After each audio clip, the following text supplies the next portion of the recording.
Assalamualaikum warahmatullahi wabarakatuh. Hai, selamat pagi, salam sejahtera bagi kita semua.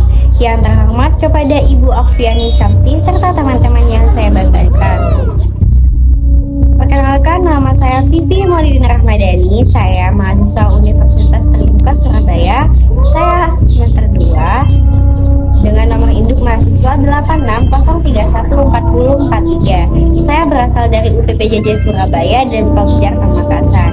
Dalam video kali ini saya akan membahas mengenai materi hubungan timbal balik ilmu filsafat dan ilmu pendidikan.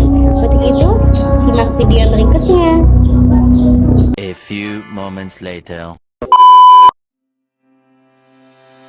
Saya akan membahas sedikit mengenai ilmu filsafat dan ilmu pendidikan atau pengetahuan.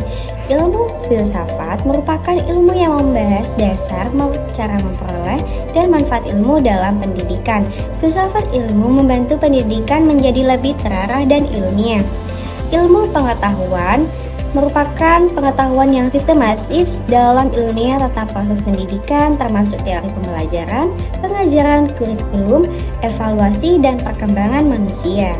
Hubungan timbal balik filsafat ilmu dan pendidikan memiliki hubungan yang sangat erat dan saling menguatkan, membentuk fondasi bagi pengetahuan, pengembangan, dan praktik pembelajaran bermakna. Keduanya tidak dapat dipisahkan dikarenakan filsafat ilmu memberikan kerangka berpikir kritis terhadap hakikat ilmu pengetahuan. Sementara pendidikan menjadi arena di mana prinsip-prinsip tersebut diimplementasikan dan diuji. Bagaimana filsafat ilmu mengawasi dan memperkuat eksistensi keilmiahan serta nilai-nilai dalam pendidikan. Filsafat ilmu berperan penting dalam mengawasi dan memperkuat eksistensi keilmiahan serta nilai-nilai dalam ilmu pendidikan. Yang pertama, ontologi. Filsafat ilmu mempertanyakan hakikat realitas yang dipelajari dalam pendidikan seperti hakikat peserta didik, pengetahuan, dan tujuan pendidikan itu sendiri.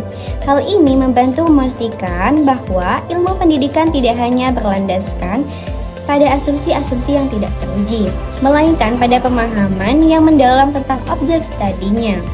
Yang kedua, epistemologi. Filsafat ilmu mengkaji bagaimana pengetahuan dalam pendidikan diperoleh, divalidasi, dan dikembangkan.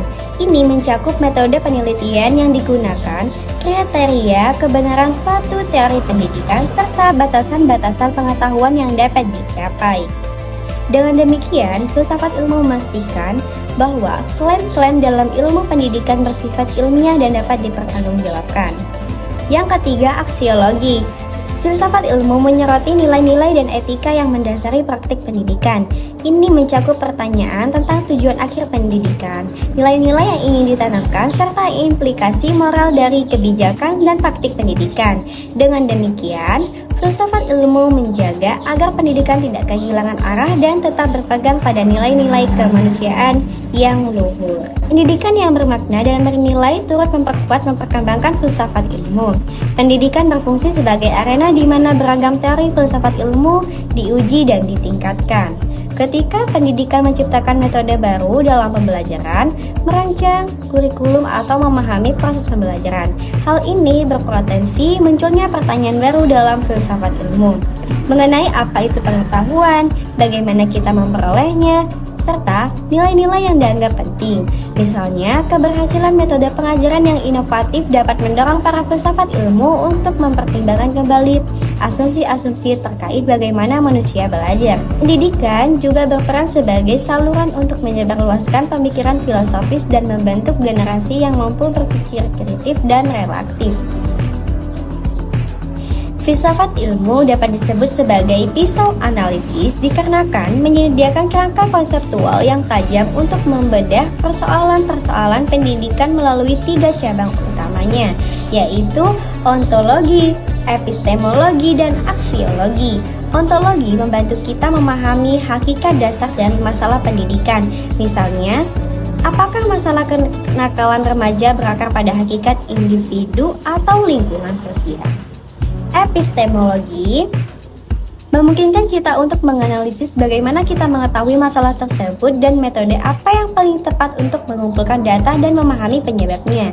Misalnya, apakah kita harus menggunakan pendekatan kuantitatif untuk mengukur dampak suatu intervensi atau kualitatif untuk memahami pengalaman siswa. Yang terakhir, aksiologi.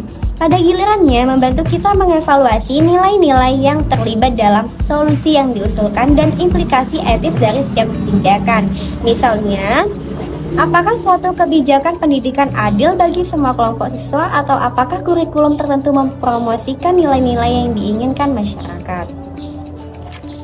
Untuk penjelasan terakhir, saya akan menjelaskan atau memberikan contoh konkret penerapan filsafat ilmu dalam praktik pendidikan, misalnya dalam kebijakan, kurikulum, atau proses pembelajaran. Dalam kurikulum merdeka menekankan kreativitas dan karakter, serta menyusun kurikulum dengan mempertimbangkan nilai aksiologi, isi materi ontologi, dan cara penyampaian dengan epistemologi. Yang kedua, dalam pembelajaran, guru merancang pembelajaran dengan sekreatif mungkin, yaitu dengan melakukan diskusi, proyek, dan pembelajaran aktif. Yang ketiga, dalam kebijakan, pendidikan disesuaikan dengan kebutuhan siswa, di mana menyusun tujuan pendidikan nasional yang menekankan karakter dan kompetisi. Kesimpulannya adalah filsafat ilmu berperan penting sebagai landasan utama untuk menjadikan pendidikan lebih bermakna dan bernilai. Sebaliknya, pendidikan menjadi sarana bagi filsafat ilmu untuk terus berkembang sesuai tantangan zaman. Sekian penjelasan dari saya mengenai materi hubungan timbal balik filsafat ilmu dan ilmu pendidikan.